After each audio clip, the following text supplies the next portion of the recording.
Assalamualaikum warahmatullahi wabarakatuh.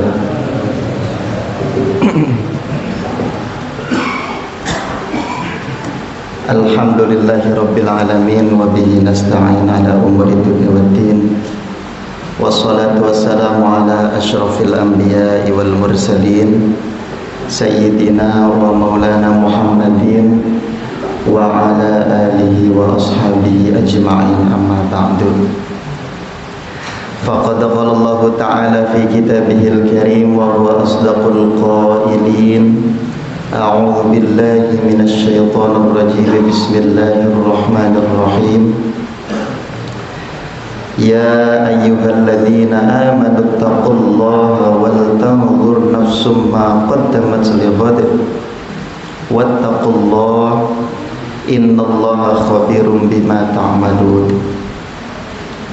Wa qala nabiyyunal karim Muhammadun sallallahu alaihi wasallam,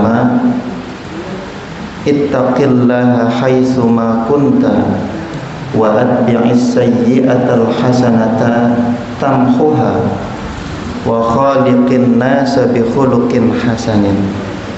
Shadaqallahul azim wa shadaqa rasuluhul habibul karim. Wa nahnu ala dzalika minasy syahidin wasyakirin walhamdulillahi rabbil alamin. Bapak-bapak, ibu-ibu, hadirin wal hadirat rahimakumullah yang saya hormati, para sepuh bini sepuh, para asatidz wal asatidah, para tokoh masyarakat, Bapak Ketua DKM. Ada Bapak Ketua DKM-nya? Enggak ada ya? Lagi kurang sehat. Kita doakan bersama, mudah-mudahan diberikan kesehatan oleh Allah Subhanahu wa taala, dan yang hadir di mushola ini mudah-mudahan senantiasa pula dalam naungan dan lindungan Allah Subhanahu wa taala. Amin ya rabbal. Bapak-bapak, ibu-ibu, mohon maaf saya potong pembicaraan Ustaz Anjar tadi karena saya hari Jumat itu sudah diingatkan oleh Pak Ustadz bahwa jadwalnya di sini. Tapi sebelum subuh malah saya pergi ke Royal. Pergi ke Royal, Masya Allah. Mau ke sini udah masuk masjidnya kan? Udah masuk masjidnya, nggak enak kata saya. Pantesan di sana ada 2 ustadz di Komplek Edelweiss. Emang saya juga ngisi di masjidnya di Komplek Edelweiss itu. Saya pas datang, lah kok ada ustadznya 2 ya? Udah ada yang ngisi di sana. Pas saya buka HP, astagfirullah, ternyata ini ahad kelima ya, betul. Ahad kelima yang harusnya saya jadwalin. Saya yang salah. Jadi mohon maaf ke bapak-bapak, ibu-ibu. Jadi tadi udah sempat ngaji ke Ustadz Anjar, malah saya datang kepotong pengajiannya. Mudah-mudahan dimaklum, saya mohon maaf sebesar-besarnya. Tapi alhamdulillah kita bisa bersilaturahim lagi pada subuh ini dengan bapak-bapak, ibu-ibu sekalian, dalam rangka barangkali tadi sholat subuh berjamaah yang diimami oleh Ustadz Anjar. Dan dilanjutkan setelahnya taklim, yaitu mengkaji ilmu Allah bersama-sama di satu majelis. Mudah-mudahan kita termasuk orang-orang yang senantiasa dijanjikan oleh Nabi Muhammad, man ta'allama baban minal ilmi ya'malu bihi aw la ya'malu bihi kana afdalu min ayyusalla al-farqatin tatawu'an. Siapa saja orang yang mempelajari satu bab ilmu, ya'malu bihi aw la ya'malu bihi, baik ilmu itu diamalkan atau tidak setelahnya, kana afdalu min ayyusalla al-farqatin tatawu'an, maka hal yang seperti itu lebih mulia daripada orang-orang yang melaksanakan sholat sunnah 1000 rakaat. Masya Allah. Kita duduk-duduk di sini sambil minum teh, Pak, sambil nyender-nyender, itu dapat keutamaan lebih utama daripada orang-orang yang mengerjakan sholat sunnah 1000 rakaat. Masya Allah. Mudah-mudahan kita mendapatkan kemuliaan itu semua. Amin ya rabbal alamin.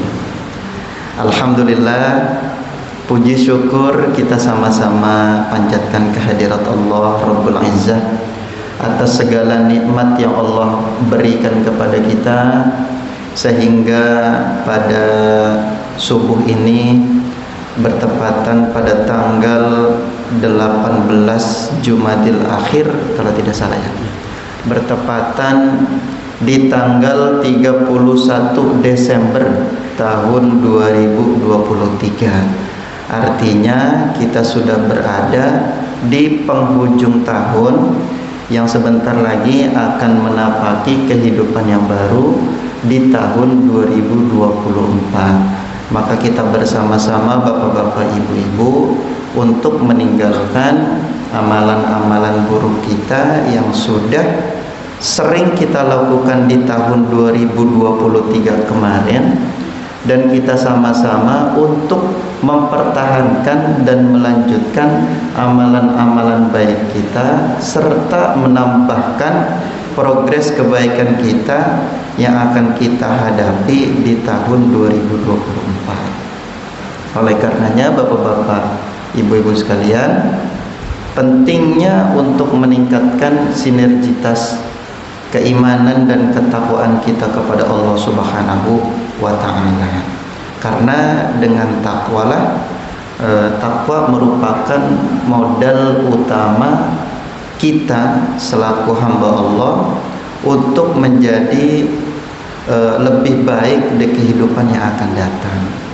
Maka kita bayangkan ibu-ibu bahwa betapa damainya kehidupan di dunia ini kalau semua aspek kehidupan, baik dalam ruang lingkup yang terkecil, keluarga ataupun masyarakat atau bahkan bernegara, betapa damainya kalau semua diisi berlandaskan ataupun dijalankan berlandaskan takwa kepada Allah Subhanahu wa ta'ala. Maka akan damai Bapak-bapak. Pertanyaannya, takwa itu seperti apa? Takwa, kata Sayyidi Syekh Abu Bakar bin Said Muhammad Syato Ad-Dimyati di dalam kitab Kifayatul Atqiyah, kurang lebih tebelnya itu ya 200 sekian halaman. Fan yang mempelajari kitabnya itu Fan Ilmu Tasawuf, itu mengatakan bahwa takwa al-imtithalu awamirillah wajtinabun nawahillah. Takwa itu yang melaksanakan segala perintah Allah dan menjauhi segala larangan-larangan Allah. Jadi seminimal-minimalnya takwa itu Pak, Ibu, bahwa kita itu bagaimana bisa untuk terus melaksanakan segala perintahnya, wajtinabun nawahillah, dan menjauhi segala larangannya. Lah bisa mengetahui mana perintah mana larangan itu dari mana asalnya? Ya dari mengaji begini-begini ini gitu. Jadi kalau kita malas ngaji, malas hadir di majelis ilmu, ya nggak bakal tahu apa saja larangan Allah, apa saja perintah Allah. Begitu Pak, nggak bakal tahu Pak. Karena takwa itu senantiasa disandingkan setidak-tidaknya dengan lafadz i'lam. Kalau dijamakkan itu lafadznya i'lamu. Allah Ta'ala berfirman, wa'lamu annallaha ma'al muttaqin. Ketahuilah kalian semua bahwa sesungguhnya Allah itu bersama orang-orang yang bertakwa. Jadi lafadz i'lam itu Pak, kalau dalam bahasa Arab itu ada dua kemungkinan, ada dua makna. Yang pertama menandakan bahwa hal yang bersandingan dengan lafadz i'lamu itu sangat sulit untuk digapai. Misal, ilmu shorof itu senantiasa awalnya itu pasti diawali dengan lafadz i'lam di setiap kitabnya. Kitab Matang Bina, kitab Awamil itu ya kitab-kitab bahasa Arab. Kalau bahasa kitanya kitab Nahwu Shorof, itu pasti awalannya itu kebanyakan diawali dengan kalimat i'lam. Itu menandakan bahwa ilmu shorof itu susah untuk dipelajari begitu. Lah begitupun takwa, Pak. I'lamu annallaha ma'al muttaqin. Ketahuilah bahwa sesungguhnya Allah itu bersama orang yang bertakwa. Berarti takwa itu sulit untuk diterapkan, sulit juga untuk digapai. Nah, ini Bapak-bapak silakan persiapkan pertanyaan, karena biasanya di sini mah habis pemaparan ada pertanyaan begitu. Nanti paling saya sampai jam ya, sekitar 30 menit 25 menit. Nah, itu takwa itu, Pak. Jadi takwa itu sulit untuk digapai. Karena sulit untuk digapai, maka rintangannya juga susah. Sebagaimana Allah Ta'ala berfirman, wa'lamu annallaha ma'al muttaqin. Lah, menurut Sayyidina Ali bin Abi Thalib karramallahu wajha, bahwa takwa itu adalah at-taqwa hiya al-khawfu bil jalil, bahwa takwa itu merupakan rasa takut yang ada di sanubari kita kepada Allah Subhanahu wa taala. Jadi seminimal-minimalnya takwa itu adalah yang pertama, melaksanakan segala perintah Allah dan menjauhi segala larangan-larangan Allah, meskipun kita masih ada rasa takut kepada Allah, takut ibadahnya karena takut masuk ke dalam nerakanya Allah, karena ibadahnya ada tujuan pengen masuk ke surganya Allah. Meskipun demikian, padahal kalau dalam ilmu tasawuf, takwa yang seperti itu tuh ya takwa masih ya adna paling bawah kelasnya itu ya kayak begitu. Mutawasid takut yang kepada Allah yang seperti itu masih pertengahan. Kalau orang-orang yang udah levelnya atas mah ibadahnya ya bukan karena pengen takut ke neraka, bukan karena pengen masuk surga, tapi ya semata-mata karena Allah. Jadi kalau nanti di hati kita dan di jiwa kita itu sudah tertanam rasa takwa, semuanya itu akhlakul karimah itu pasti ada semua. Ikhlas, tawakal, qanaah, dan semuanya itu ada semuanya di dalam jiwa kita. Itu makanya para ulama waliullah di setiap anggitan kitab, anggitan itu ya tulisan-tulisan mereka, tulisan beliau semua. Setiap nulis kitab yang bernuansa tasawuf pasti diawali dengan pembahasan takwa. Karena taqwal ilah madaru kulli sa'adatin wa tiba'u ahwa ra'su syarri khabaila. Karena kata Sayyidi Syekh Zainuddin Al-Malibari mengatakan bahwa takwa itu yang merupakan sumber utama kebahagiaan. Taqwal ilah madaru kulli sa'adatin. Takwa merupakan sumber utama kebahagiaan. Sedangkan kebalikannya, kalau enggak takwa yakni mengikuti hawa nafsu, apa-apa amali yang ngikutin hawa nafsu, sedekah karena pengen dipuji, sholat karena pengen dianggap soleh, begitu kan? Karena hawa nafsu itu, Pak. Kemudian udah sampai musola bareng-bareng saling tunjuk-tunjuk jadi imam, ya udahlah gua aja yang jadi imam karena lantaran merasa suaranya yang paling bagus. Nanti yang ngedorong orang itu jadi imam, pas dia jadi makmum ngegerunek hatinya, aduh kenapa enggak gua aja yang jadi imam? Kan itu kan karena hawa nafsu semua, ibadahnya enggak ikhlas. Udah nyuruh-nyuruh jadi imam, pas dianya jadi makmum malah kagak ikhlas sholatnya. Itu kan semuanya karena hawa nafsu. Masya Allah. Nah, yang seperti itu adalah wattiba'u ahwa ra'su syarri khabaila, sudah terperangkap dalam jeruji syaitan laknatullah, naudzubillah summa naudzubillah. Maka takwa ini ya menjadi barangkali pembahasan pada subuh ini. Penting, Pak, penting. Bayangkan kalau semua aspek kehidupan kita ini diisi oleh orang-orang yang takwa. Loh, kok kenapa sekarang ini kok ya takwanya nggak diterapkan di setiap aspek kehidupan? Ada saja orang-orang ataupun oknum-oknum yang nggak menerapkan nilai-nilai takwa di setiap kehidupannya. Maka oknum polisi yang nggak menerapkan takwa, oknum TNI nggak menerapkan takwa, oknum kiai pun yang nggak menerapkan takwa, sama. Ustadz-ustadz, bapak-bapak kira yang ngomong-ngomong begini nih udah takwanya bener? Belum tentu.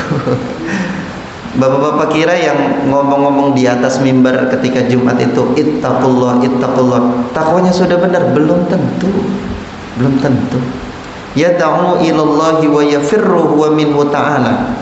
Justru itu yang ditakutin sama Nabi. Banyak orang-orang yang mengajak orang lain untuk mendekatkan diri kepada Allah. Yad'u ilallah, ayo, ayo dekat sama Allah. Padahal yang ngomongnya yang jauh, wa yafirru huwa minhu ta'ala. Padahal yang ngomongnya main jauh sama Allah tuh. Itulah, nggak berarti kiai, nggak berarti ustadz, nggak berarti ajengan itu nilai takwanya itu benar di hadapan Allah. Nggak, belum tentu Pak, belum tentu. Maka nilai takwa inilah yang susah sebetulnya. Sebetulnya susah. Sebetulnya susah.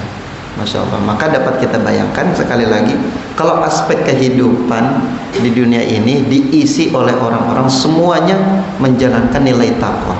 Maka dari hal terkecil, misal keluarga, kalau orang anak itu sudah takut sama Allah, seorang anak itu sudah takwa sama Allah, maka dia tidak akan menyakiti hati kedua orang tuanya, tidak akan juga menghancurkan orang tuanya.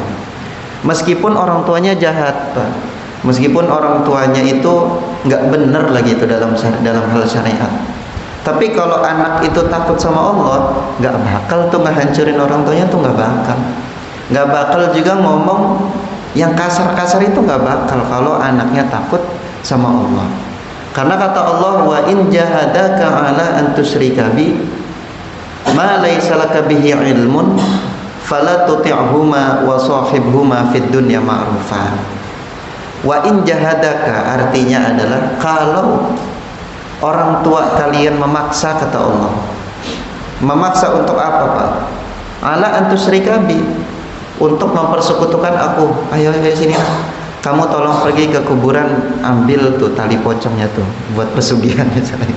Gitu. Ambil tali pocongnya buat pesugihan usaha kita. Enggak mau, Bu, gitu. Anaknya nolak. Ala antusyrika bi, disuruh buat mempersekutukan aku, kata Allah. Maka apa yang harus dilakukan seorang anak? Fala tuti'huma, janganlah engkau patuh terhadap keduanya. Jangan juga engkau patuh terhadap kata-katanya. Tapi kata Allah, meskipun demikian, meskipun kamu itu nggak boleh patuh sama orang tua, tapi wasahibhuma fid dunya ma'rufa, kamu tetap untuk disuruh oleh Allah untuk tetap berbuat baik di hadapan kedua orang tua. Tuh. Jadi itu hal yang terbesar, Bu, Pak. Disuruh musyrik, orang tuanya nyuruh musyrik, nyuruh mempersekutukan Allah. Tapi Allah tetap nyuruh bergaul dengan orang tua yang baik-baik, berkata dengan orang tua yang baik-baik. Itu disuruh musyrik, apalagi baru orang tua yang mukulin anak gara-gara nggak mau sekolah, yaitu masalah kita itu. Ataupun yang kitanya ada problem keluarga kecil, ya itu mah urusan-urusan kecil. Nih urusan besar nih, suruh musyrik sama orang tuanya tapi tetap disuruh bergaul sama Allah kepada orang tuanya dengan yang baik-baik. Masya Allah. Lah jadilah muhasabah nih, muhasabah diri kita semua ini, ya seberapa sering kita yang masih punya orang tua di tahun kemarin ataupun di tahun ini, tahun 2023 ini, sering menyakiti hati kedua orang tua. Yang muhasabah ini mah nggak nuduh siapa-siapa, nuduh diri kita pribadi saja, nuduh diri kita pribadi. Kadang-kadang kan kita nggak sadar nilai orang karena kelihatan ributnya itu di tetangga. Oh, teriak-teriak, bapak ini begini, lu nih begini, jadi anak kagak bener, papa yang kagak bener, kan gitu kan, jadi adu mulut. Kita sibuklah nilai orang lain yang begitu tuh, padahal diri kitanya juga masih buruk di hadapan orang tua. Masya Allah, na'udzubillah, summa na'udzubillah. Ini jadi bahan muhasabah untuk diri kita pribadi, seberapa bisa kita memuliakan kedua orang tua. Nah itu seorang anak kalau takut kepada Allah tuh nggak bakal ngelakuin begitu. Orang tuanya juga gitu, Pak. Kalau takut sama Allah, barangkali dia tidak akan menyia-nyiakan seorang anak. Pasti sayang sama anak. Nasihatin tuh bukan marah, Pak. Nasihatin tuh nggak pakai emosi, nggak pakai ini. Bolehlah pukul 1 kali 2 kali sebagai peringatan. Nggak sampai yang mukulin sampai anak biru tuh nggak mungkin. Kalau orang tuanya takut kepada Allah. Lah ini mah bapak-bapak ini yang udah punya anak. Kalau saya mah belum punya anak karena belum nikah kan. Jadi nggak tahu rasanya punya anak kayak gimana. Cepet nikah kata Pak Haji Wawan. Mudah-mudahan jodohnya orang sini ya Pak. Lah itulah jadi bahan muhasabah itu, masya Allah. Jadi dapat kita bayangkan semua aspek kehidupan kalau diisi dengan rasa takut kepada Allah. Apalagi pemimpin kalau takut kepada Allah, pasti ya dia menjalankan amanah. Lah orang sekarang pemimpin-pemimpin kita itu bukan hanya di kalangan elit, di kalangan-kalangan terkecil barangkali Pak RT, Pak RW, Pak Lurah gitu ya. Siapa lagi Pak Camat ataupun ya pemimpin keluarga, suami begitu kan. Itu tidak lagi menjalankan amanah. Begitu. Atau pemimpin untuk diri kita sendiri nih Pak. Pemimpin-pemimpin itu nggak usah jauh-jauh ke presiden, nggak usah. Ya diri kita kan jadi pemimpin buat diri kita sendiri gitu. Kita ini jadi pemimpin buat diri kita sendiri. Apakah sudah amanah, menjalankan amanah dalam kehidupan sehari-hari? Belum tentu, tanyakan saja pada diri masing-masing. Nah, jadi semua kalau aspek kehidupan itu dijalankan berlandaskan takwa kepada Allah, maka insya Allah akan hidup tentram dan damai. Lah kok sekarang masih banyak oknum-oknum yang tidak menerapkan takwa, yaitu mah barangkali keesaan Allah, kemurahan Allah. Allah ingin membuktikan bahwa ada sifat Allah yang Ghafurur Rahim, yang memiliki zat yang maha pengampun dan maha penyayang. Itu kita anggap begitu saja. Kok kita kan sering berpikir, kalau begitu kenapa Allah nggak jadikan orang semua di dunia ini jadi orang yang bertakwa? Kan gitu kita sering nanya. Lah itu mah Allah pengen nunjukin eksistensi zatnya sebagai Al-Ghafurur Rahim, zat yang maha pengampun dan juga maha penyayang. Begitu saja, udah titik tuh. Gak usah banyak protes. Titik tuh.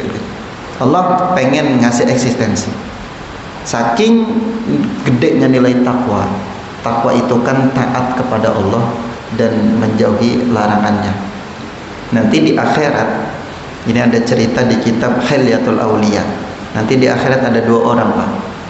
Ada 2 orang yang masuk ke neraka. Akhirnya dipanggil sama Allah. Hei kamu sini berdua. Iya ya Allah. Ada apa ya Allah? Enak di surga kan Allah, enak di neraka. Allah kan pertanyaannya aneh, nggak bisa ditebak sama akal kita. Kata Allah, enak di neraka. Ya di neraka nggak enak lah ya Gusti. Masa ya di neraka enak? Aneh-aneh saja pertanyaannya, katanya gitu. Akhirnya dijawab oleh 2 orang itu, nggak enak di neraka tuh ya Allah. Kata Allah ngomong ke 1 orang, kalau di neraka itu nggak enak, ya udah kamu balik lagi ke neraka. Siap ya Allah, lari akhirnya. Lari tuh. 1 orang tuh lari, si A tuh lari tuh. Ditanya sama Allah, enak nggak di neraka? Nggak enak ya Allah. Ya udah kalau gitu kamu pergi ke neraka lagi. Lari tuh Pak, lari. Si A nih lari nih, orang pertama nih lari dari Allah ke neraka. Lari Pak. Ditanya sama Allah, kenapa kamu lari? Iya ya Allah, saya bosan. Saya takut kepada Engkau. Selama hidup di dunia, saya sering melanggar perintah Engkau, sering malas-malasan ketika adzan berkumandang, sering gak mau mentaati perintah Engkau. Maka sekarang ini meskipun Engkau memerintahkan saya masuk ke dalam neraka, saya buru-buru, saya taati. Tuh begitu jawabannya begitu. Akhirnya kata Allah, yaudah kamu masuk ke surga sini, masuk ke surga gitu. Jadi rahmat Allah dan maghfurlah ghafurnya Allah ini susah ditebak di luar nalar kita, yaitu eksistensi zat kekuasaan Allah Subhanahu wa taala. Yang tadinya masuk neraka dipanggil sama Allah, ditanya enak di neraka? Enggak enak. Ya udah kalau enggak enak ke situ lagi, masuk lagi, lari. Karena lari semangat spiritnya itu, ingat di dunia sering tolak-toleh, sering malas-malasan mentaati perintahnya. pas karena semangat disuruh ke neraka sekalipun, akhirnya menjadi ampunan bagi dia dari Allah Subhanahu wa taala untuk masuk ke dalam surganya Allah. Tuh, jadi Allah itu ya di akhirat saja masih diampuni begitu ya. Apalagi kita ini yang masih hidup di dunia ini, Pak. Masya Allah. Tuh.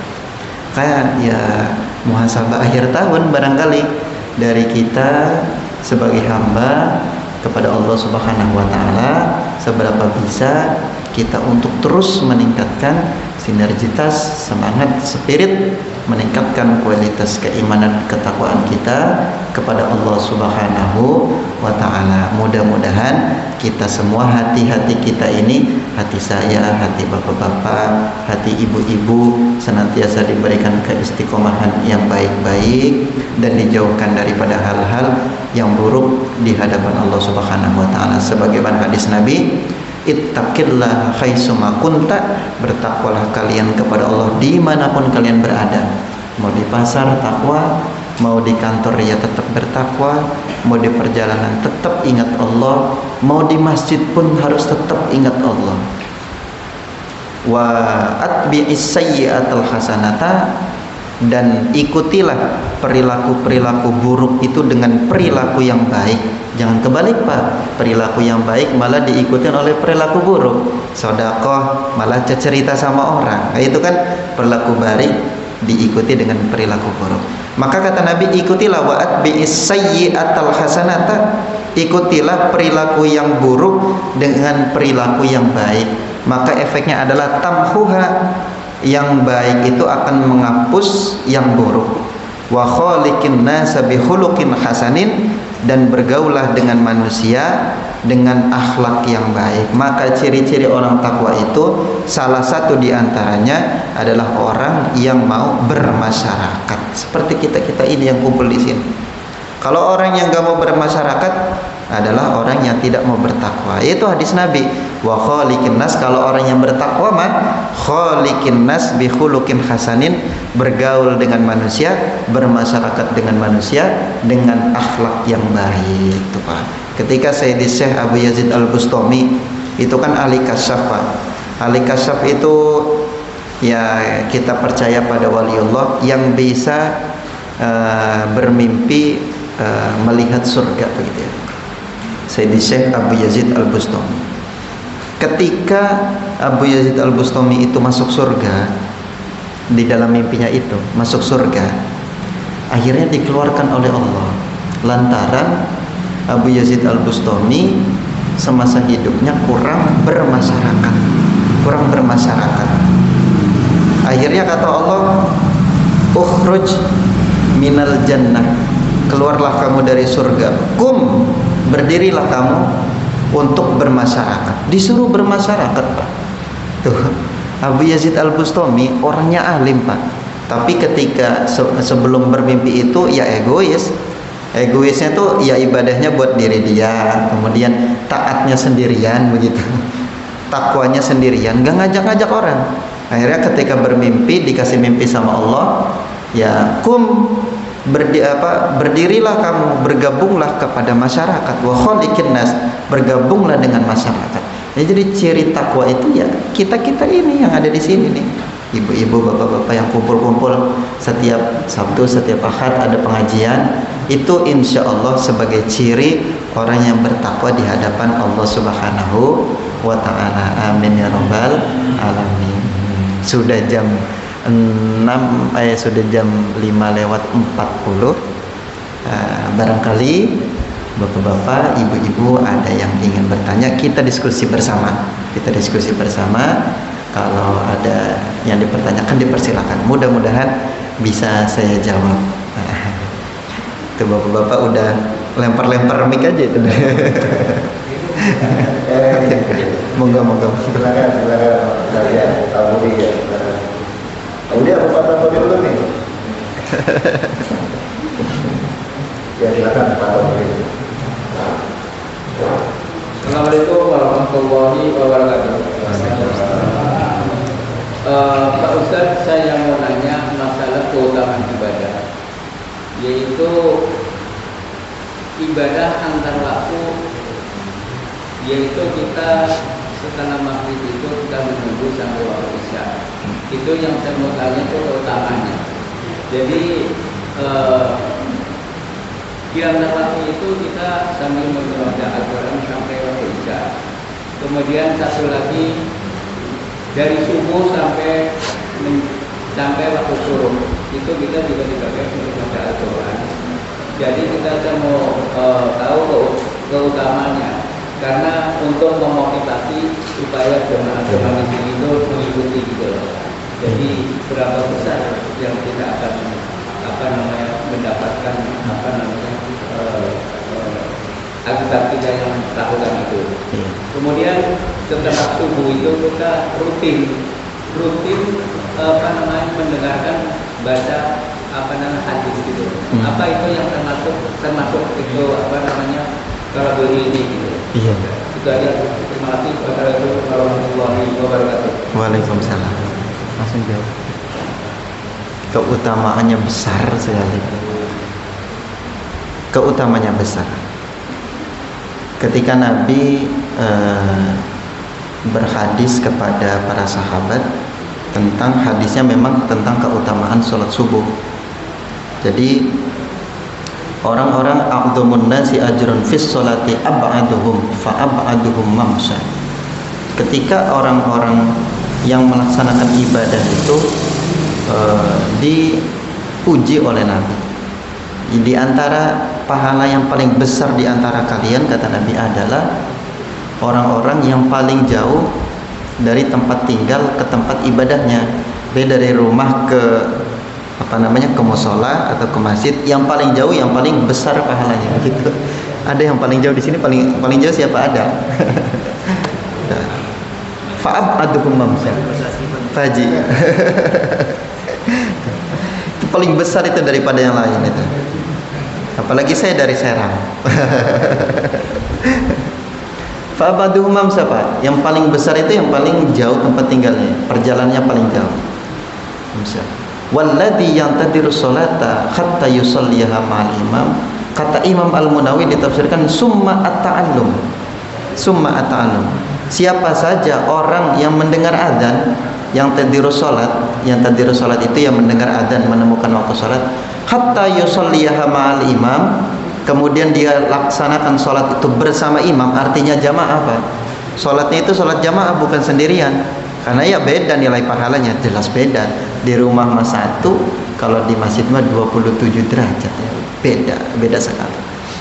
Tuh, hatta yusalliha ma'al imam, kata Al-Imam Munawi, setelah sholat summat ta'allum, kemudian dilanjutkan dengan kegiatan pengajian, maka a'dhamun nasi ajron, maka pahalanya itu sangat besar sekali, ya tiada tandingan. Kalau mau dimatematika,in di ayat Allah itu manja bil hasanati falahu asyru amsalihha. Jadi satu kebaikan saja sudah 10 itu, Pak.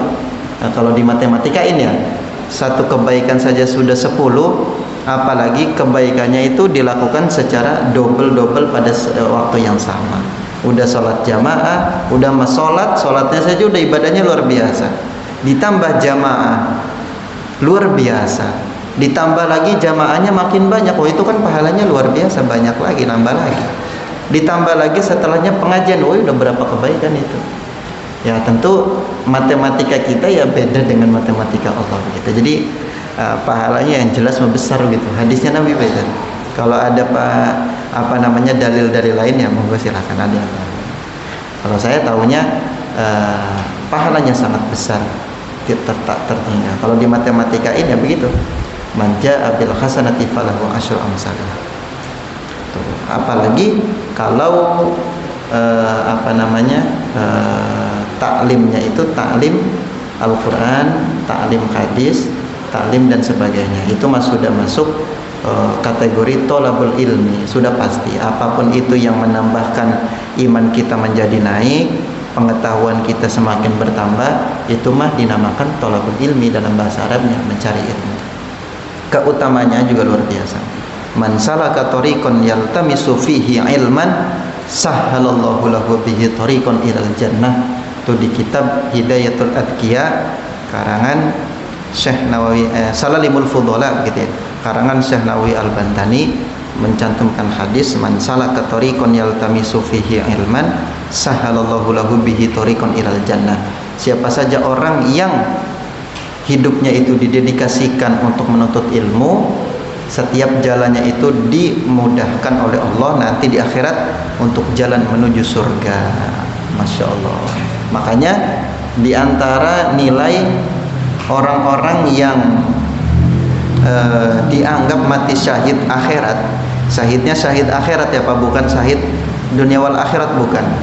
Kalau syahid dunia wal akhirat itu perang, membela agama Allah. Tapi ada yang mendapatkan nilainya juga nilai mati syahid, tapi syahidnya akhirat. Artinya kalau syahid akhirat itu tetap nilainya sama seperti berperang, nilai syahidnya itu sama seperti berperang, tapi tetap harus diurus ketika dia meninggal. Misal memandikan, mengkafani, mensolatkan, kemudian memakamkan. Itu jadi ada 4 kewajiban muslim ketika ada orang meninggal, tapi tetap dapat pahala syahid. Di antaranya siapa kata Nabi? Di antaranya orang yang menuntut ilmu. Tuh. Orang yang menuntut ilmu, Masya Allah. Untung Pak, untung sekali. Tuh. Barangkali itu jadi semangat kita, motivasi ya, untuk terus tidak berhenti, terus menuntut ilmu. Karena bukan siapa-siapa yang menuntut ilmu, kita semua Pak, semua diwajibkan untuk menuntut ilmu. Orang menuntut ilmu kan dari minal mahdi idal lahdi, dari kita lahir ke dunia ini sampai liang lahat, itu ada kewajiban untuk menuntut ilmu. Siapa saja. Makanya kita nggak berhenti ngobrol sama orang, tujuannya untuk menambah wawasan. Nah, itu dihitung itu insya Allah, untuk menambah wawasan, untuk menambah relasi, menambah pengetahuan. Itu dihitung sebagai thalabul ilmi insya Allah. Jadi setiap langkahnya dihitung oleh Allah nanti untuk memudahkan kita masuk ke dalam surga. Plus kalau kita meninggal dalam keadaan menuntut ilmu, dianggap syahid oleh Allah Subhanahu wa ta'ala. Harus percaya Pak, wong hadis Nabi kok. Hadis Nabi. Tuh, di antara keutamaan-keutamaannya luar biasa ketika kita sholat, kemudian dilanjutkan dengan thalabul ilmi, begitu barangkali kira-kira. Yang lagi. Demikian barangkali.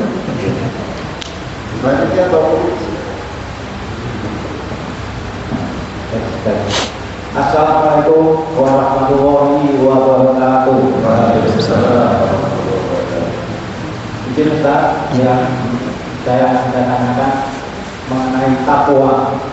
Luar biasa kalau bicara dengan takwa. Nah, kita kepingin caranya bagaimana untuk ngasih contoh atau kiat-kiat apa takwa untuk yang di rumah, untuk keluarga, terutama untuk keluarga saya, biar anak-anak kita ini, anak-anak saya terutama bertakwa. Kiat-kiat apa untuk orang tuanya ngasih contoh ke anak-anak yang di rumah itu. Untuk selanjutnya, nah sekarang kan yang minggu pagi kita mengadakan majelis taklim seperti ini. Nah saya lihat yang minggu pagi untuk remaja, terutama remaja ini, saya lihat banyak remajanya udah pada sepuh. Nah, bagaimana caranya biar bertakwa itu remaja musola bisa lebih banyak untuk di musola? Itu pertanyaannya. Lanjut, bagaimana cara kita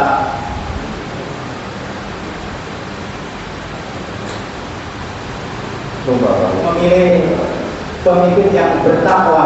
Nah itu terutama pemimpin ini kan sekarang kita baru mulai tahun politik, iya. Pemimpin, tolong jabatan. Itu yang saya tanyakan, mohon dijawab. Terima kasih. Wassalamualaikum warahmatullahi wabarakatuh. Ini pertanyaan satu orang mewakilkan semuanya. Ada 3 pertanyaan soalnya ini. Apa kiat-kiat takwa? Terima kasih Bapak pertanyaannya. Apa kiat takwa? Bagaimana cara menjalankan takwa? Dalam kitab Kifayatul Atqiyamah dijelaskan, yang pertama tanamkan dalam hati kita ya senantiasa takut dulu sama Allah tuh. Takut dulu.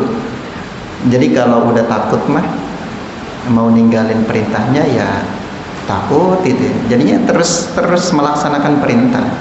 Mau ninggalin perintahnya tuh takut amat ya. Itu meskipun masih pura-pura, ibadahnya masih pura-pura, tapi karena takut amat ya gitu. Terus tuh kata kitab Kifayah itu, bukan kata saya, tapi kata kitab Kifayatul Atqiyah. Nanti Bapak bisa belilah di pasar, itu ada bagus itu kitabnya Pak, di toko buku. Paling kalau kitab kuningnya harganya ya saya beli mah 20.000 tahun 2017 itu juga belinya. Kalau sekarang mungkin naik 5.000 ya. Tapi kalau terjemahnya pasti lebih mahal. Kalau kitab kuningnya 20.000. Nah, cara menjalankan takwa, mencontohkan takwa untuk diri kita dulu lah. Anak itu orang-orang di sekitar kita itu Pak, efek kalau orang yang sudah bertakwa itu pasti mempengaruhi orang-orang di sekitar kita tanpa kita menyuruhnya sebenarnya begitu. Kita lihatlah ahli-ahli Allah itu, ahli-ahli takwa itu. Kalau kita ketemu kiai yang adem, yang ikhlas, yang takwa begitu, pasti kita juga ingatnya Allah gitu. Kita yang sowan, kita yang datang ini ingatnya Allah gitu. Jadi orang-orang yang ketika kita pandang wajahnya mengingatkan kita kepada Allah, berarti itu ahli ikhlas, ahli takwa. Nah, jadi benerin dulu lah diri kitanya barangkali begitu, sambil ngasih tahu ke anak kita untuk terus menjalankan syariat agama Islam. Di antara kenikmatan yang Allah berikan kepada hambanya secara khusus, kata Sayyidi Syekh Muhammad bin Alwi Al-Maliki di kitab Mafahim Yajibu Antussohah, muqaddimahnya tuh bilang, di antara nikmat-nikmat Allah secara khusus diberikan kepada hambanya itu apa Pak? Nikmat tatbiq syariatil islamiyah, nikmat menjalankan syariat agama Allah. Karena kalau urusan Islam ya kita semua Islam, yang maksiat Islam, ya kan? Yang mabok-mabok itu Islam agamanya. Kemudian yang di hotel-hotel itu yang disewa-sewa itu juga Islam kan agamanya. Lah, yang mahal itu apa? Tatbiqi syariatil islamiyah, yang orang Islam itu bisa melaksanakan syariat agama Allah. Udah itu kan titik. Takwa itu ya tadi melaksanakan perintah Allah, sholat dilaksanain, puasa dilaksanain terus, kemudian zakat, sedekah, haji kalau punya uang terus dilaksanain. Tebar pesona kepada tetangga terus dilaksanain. Itu takwa itu Pak. Takwa. Jadi bagaimana bisa orang-orang di sekeliling kita itu bertakwa, maka itu ada pengaruh kuat daripada pemimpin rumah tangganya. Jadi kalau bapaknya sudah takwanya luar biasa di hadapan Allah, kalam-kalamnya juga penuh hikmah. Jangankan omongannya, belum ngomongnya aja orang tuh ngelihat kita udah ingat Allah begitu. Kalau kitanya sudah ahli takwa begitu. Jadi begitu Pak, barangkali.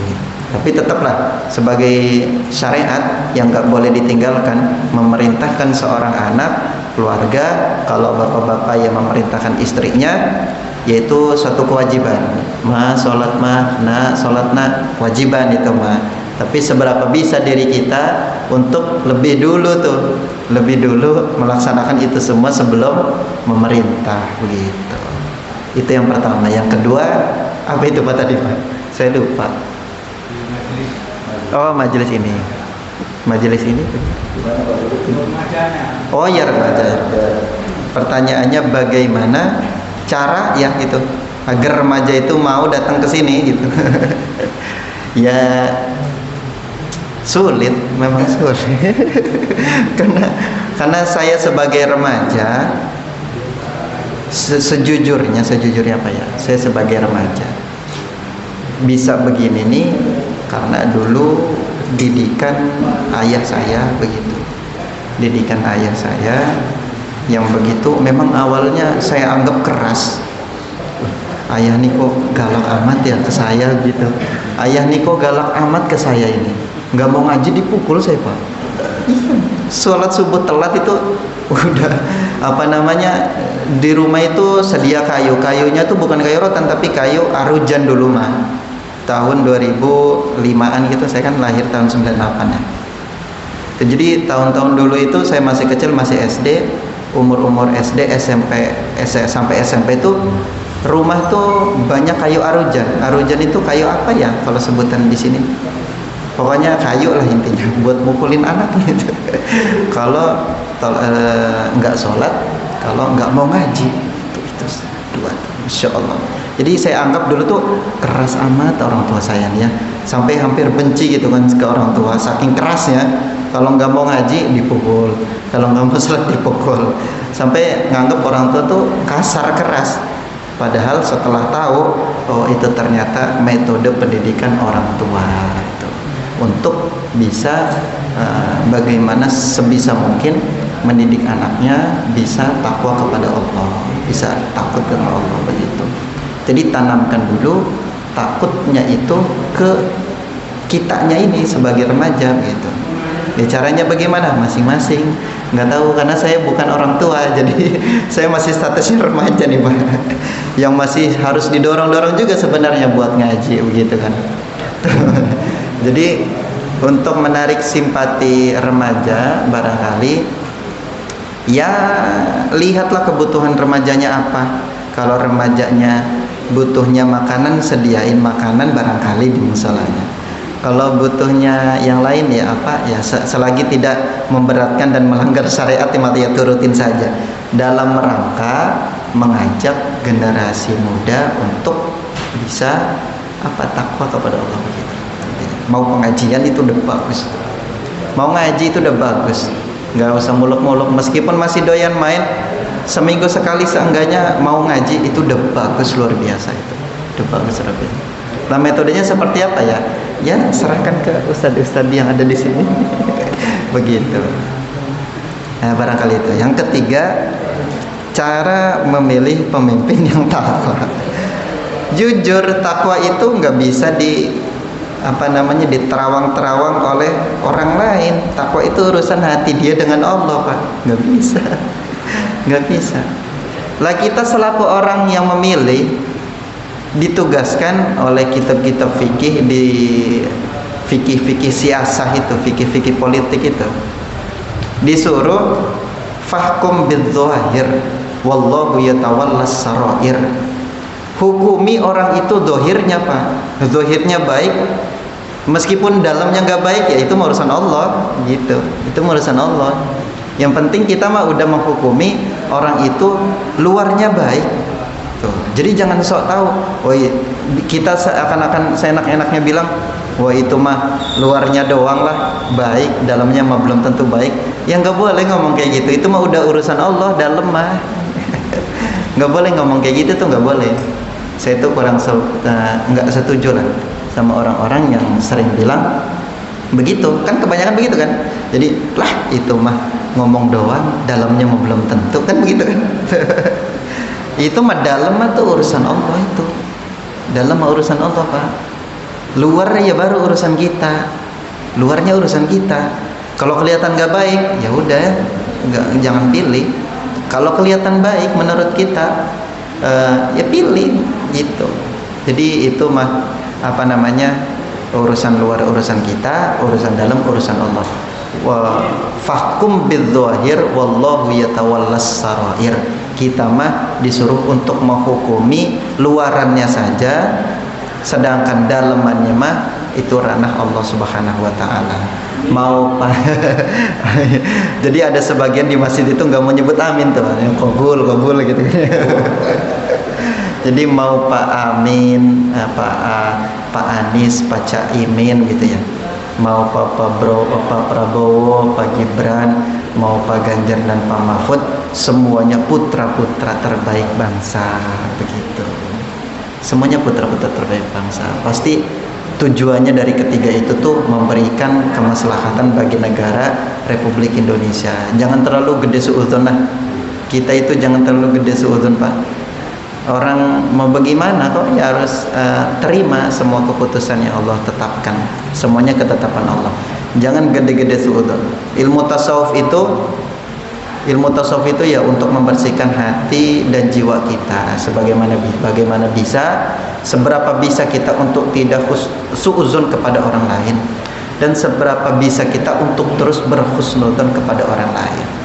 Kita itu sering ngomong husnudzon sama Allah, padahal husnudzon sama Allah itu susahnya minta ampun sebelum kita belajar berhusnudzon kepada orang lain gitu. Jadi husnudzon dulu sama orang lain tuh baru bilang husnudzon sama Allah gitu. Tuh kata ilmu tasawuf gitu. Jadi jangan gede-gede suuzon sama orang lain, apalagi yang bakal jadi pemimpin kita gitu. Gitu. Jadi perbesar husnudzon gitu. Jadi begitu Pak. Jadi ranah bagaimana cara memilih orang yang bertakwa, ya Allahu a'lam, saya jawab. Karena takwa itu urusannya dalamannya dia kepada Allah, titik itu. Kita nggak bisa lihat orang tuh betul-betul bertakwa atau tidak, nggak bisa. Tapi yang bisa kita lihat adalah keseharian kehidupan dia sehari-hari. Kalau dia rajin sholat, kalau dia rajin ibadah, rajin menebar kebaikan, maka itulah salah satu ciri orang yang bertakwa. Jadi semuanya ya dilihat dari luarannya. Barangkali begitu Pak. Iya, mohon maaf. Ini sudah ya. Masih ada yang nanya ini Bu? Ada Bu? Karena ini kita kan menjaga program masuk juga. Iya, kalau lewat ini udah Bu. Ada Bu? Ada nggak?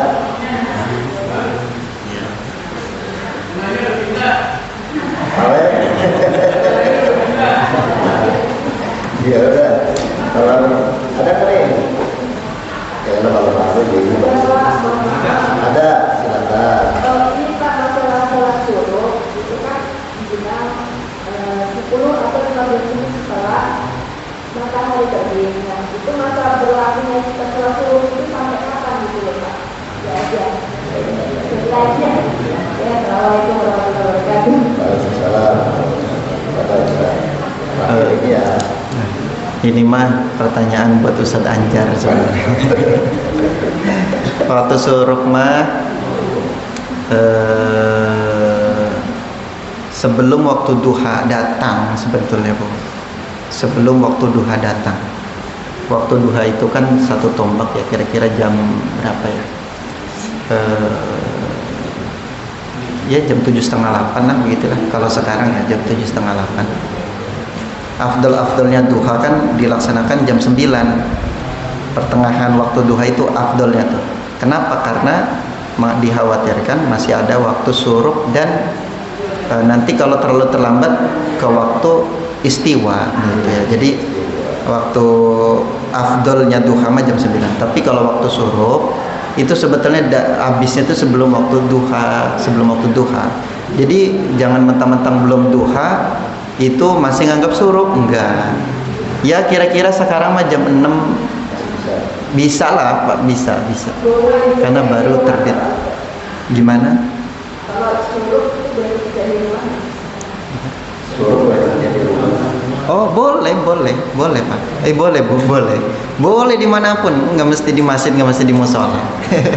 Boleh. Misal kita sholat subuh jamaah di masjid, kebetulan di sininya nggak ada taklim jamaah, kemudian kita lanjutkan ngaji tadarus di rumah sendirian sambil nunggu waktu syuruk, ya boleh malah ya bagus begitu, supaya kita kelihatan anak kita tuh di rumah ibadah, nggak melulu di musola ibadahnya begitu, supaya kelihatan di rumah, kelihatan sama anak kita ibadah gitu.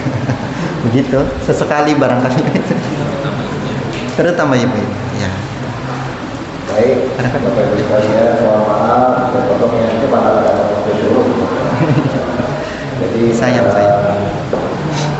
Kalau misalnya ada yang ingin disampaikan, pertanyaan, masukan dan sebagainya, mohon yang bagus karena akhir tahun, ya nanti bisa ke saya, bisa ke bawah secara langsung, ya.